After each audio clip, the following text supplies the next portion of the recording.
My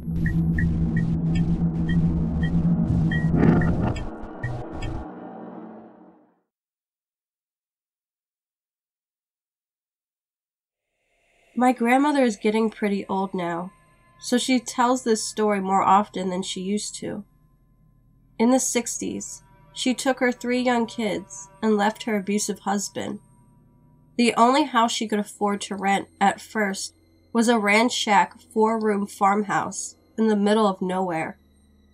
It didn't even have indoor plumbing, just an outhouse and a well out back where they drew water. According to her and my mother, every night around 2 a.m., they would hear the back door into the kitchen unlock and open. It was an old door, and both of those actions had very distinctive, unmistakable sounds. They would then hear heavy footsteps walk across the creaky kitchen floor to the water bucket, and the water dipper would rattle against the bucket like someone was dipping out a drink of water.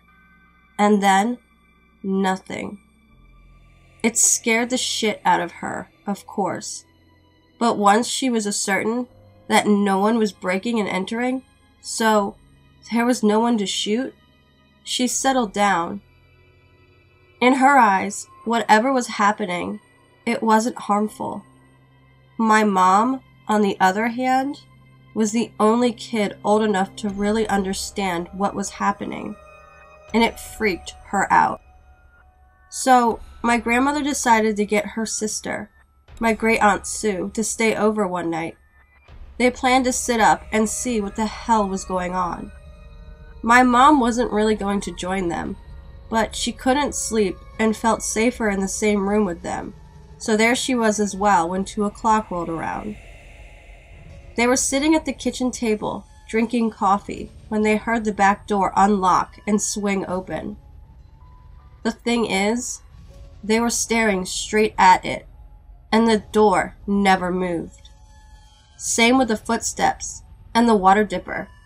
They saw nothing. They could even hear it clearly, even discern the direction of the noises. That was pretty much that. It kept happening every night. They didn't stay in the house long after, because my grandmother found a job and a better rental closer to town, and my mom was super happy to get out of there.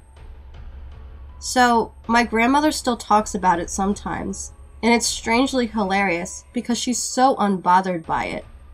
I mean, I would have peed my pants.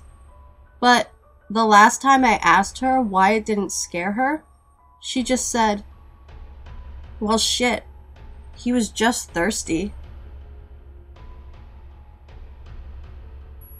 My dad once traveled through northern Mexico with some of his siblings and their spouses. They stopped somewhere to sleep for one night and had a terrifying encounter. I don't remember what the layout of the room was, but my dad did say that several of the beds were placed next to each other. They used those thick, Mexican striped blankets due to the low temperatures in the mountains. He woke up in the middle of the night and felt the coldest sensation he's ever experienced going down his back before one of my aunts started screaming. Someone turned on the light to find my aunt sitting up and crying in bed. There was a huge chunk of her hair missing. When they looked underneath her bed, they found her hair just lying on the floor. My dad says she was in the middle of the bed, so no one could figure out what happened until she calmed down somewhat. Apparently, she woke up and felt a big hand with long fingernails pulling on her hair. They didn't sleep much after that. In the morning, the owner asked the group if they had been by to visit the previous night. I grew up in rural Ireland. There was never a shortage of these type of stories. My dad was 18 when his father, my grandfather, got ill and became bedbound. One evening, Dad was sitting with his father talking about various jobs he needed to do on the farm. After talking for a while, my grandfather asked my dad if he wouldn't mind going out to the dairy barn to get a bottle of whiskey he kept out there, probably to hide it from my grandmother, who was a bit too generous with the whiskey when guests came over. My father went out to the dairy barn and was looking for the whiskey. The dairy barn had one little window at the back that looked out onto the farm. On the other side of the window was a pit where all the cow shit from the winter was kept. If you stood in it, you would sink immediately and suffocate to death. Anyways, as my father was looking for the whiskey, he heard 3 solid knocks on the window. Knocks, heavy enough to break the glass. He froze on the spot because he knew there was no way anyone could knock on that window. After a few moments, he snapped out of it and realized what he heard. Death knocks from a banshee. It was a sign that someone close to you would die. He immediately ran back into the house and up to his father. He found his father dead, with his 2 hands together as if he was praying. Dad believes his father knew what was happening, but didn't want him in the room to experience it. Dad said he'd been in a lot of pain that day, and he never found that bottle of whiskey. My dad's aunt lived in Ohio. Another generation of the family lived there before her. One of my family members committed suicide in the basement of that house many years before.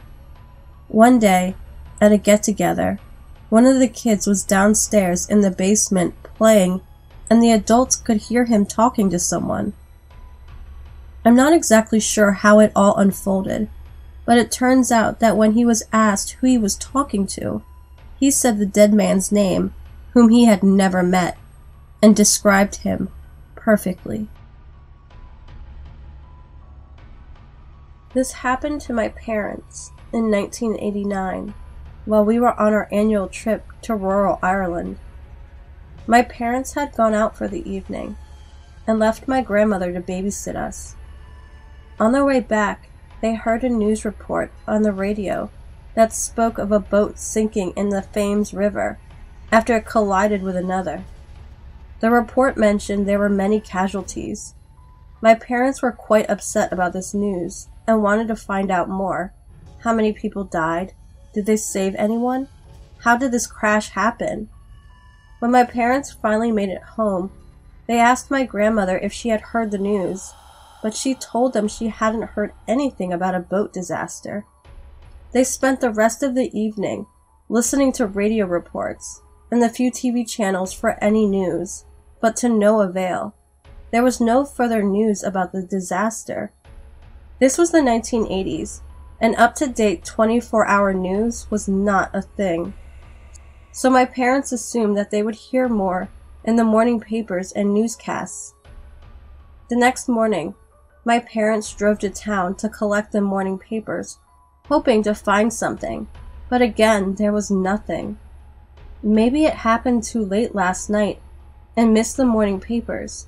So my parents kept listening out for the radio and TV reports throughout the day, but again, nothing. My parents were incredibly confused. Had they misheard the news last night? Impossible, they thought. That night, while watching TV, my grandmother, father, and mother saw it. On the river, Thames, the pleasure boat, and the collision with the Bow Bell, causing the former to sink and claim the lives of 51 people. For my parents, they heard about the disaster the previous night, but the crash only just happened while they were watching TV. It was an awful, awful disaster. I've posted this before, but this is my favorite one that my family likes to talk about when we get together. It was way back in the 50s or 60s, and my grandmother was visiting her sisters in New Jersey. She planned on staying with her sister Betty for the night, but they had an argument. Betty saw herself as somewhat of a medium and liked to contact spirits and ghosts, and my grandmother, who was strictly Catholic, was very much against it. My grandmother was so upset with Betty that she left to stay with her other sister Alice. That night, my grandmother stayed in Alice's guest bedroom that she mainly used for storage. She was still so upset about the argument and was having trouble sleeping when she heard a loud crash, as though all the boxes that were stacked against the wall had fallen to the ground. She turned the light on, but nothing was out of place. She tried to brush it off and went back to sleep. Just a minute after she turned the light back off, she felt a cold hand on her leg, then on her arm, then she describes as a cold kiss on her forehead. She was absolutely petrified and could not sleep the rest of the night. She just sat in her room with the light on until the sun came up. The next day, Betty called. My grandmother told her what had happened, and Betty said, "I'm so sorry. I felt awful about the fight we had, so I sent Mom over to comfort you." Thank you for watching. I always appreciate the support you show me, and I'm forever grateful for it. Hope everyone had a wonderful day. All my social media information is in the description box below. All the story, music, and image information is below as well. And don't forget,